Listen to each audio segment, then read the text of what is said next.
Pemirsa, Polrestabes Surabaya akhirnya menetapkan Jan Hardiana, bos CV Sentosa Seal bersama suaminya Handi Sunaryo sebagai tersangka kasus perusakan mobil. Penetapan tersangka ini terkait dengan laporan yang diajukan Paul Stepnus dan Nimus, warga Surabaya.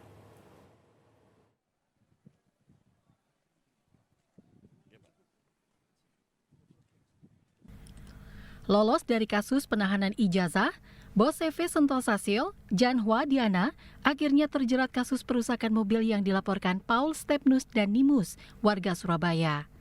Jan Hardiana dan suaminya, Handi Sunaryo, bahkan telah resmi ditetapkan sebagai tersangka oleh Polrestabes Surabaya. Wakasat Reskrim Polrestabes Surabaya, Rahmat Aji Prabowo mengatakan, dari hasil penyelidikan, Diana dan suaminya terbukti melakukan pengerusakan dan menahan 2 unit mobil milik pelapor. Kasus itu bermula pada tahun 2024 saat Diana dan suaminya meminta Paul membuatkan kanopi di rumahnya, Jalan Prada, Dukuh Pagi, Surabaya. Paul selaku kontraktor sudah mengerjakan proyek itu 75%. Namun, saat Paul dan rekannya Nimus hendak mengambil peralatan kerja, justru dihadang Diana dan suaminya. Paul dan rekannya bahkan sempat diteriaki maling.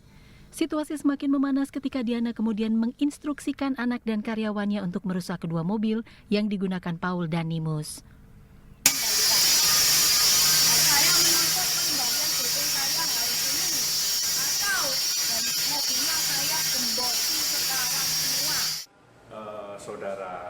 Saudari D dan saudara H telah ditetapkan tersangka pada tanggal 8 Mei 2025, dilanjutkan dengan penahanan. Itu perkara secara bersama-sama melakukan kekerasan terhadap barang, ya, pengerusakan terhadap barang.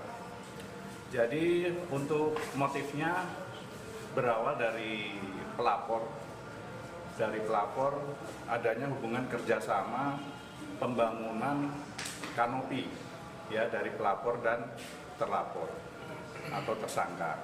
Nah, pada saat itu adanya pemutusan kerjasama sepihak dari terlapor sehingga berujung perdebatan, cekcok, sehingga akhirnya terlapor atau tersangka melakukan tindakan pengerusakan terhadap barang-barang milik pelapor. Akibat perbuatannya, Diana dan suaminya Handi Sunaryo terjerat pasal 170 Jungto 406 KUHP tentang pengerusakan dengan ancaman hukuman maksimal 5 tahun penjara. Dewi Imroatin, JTV.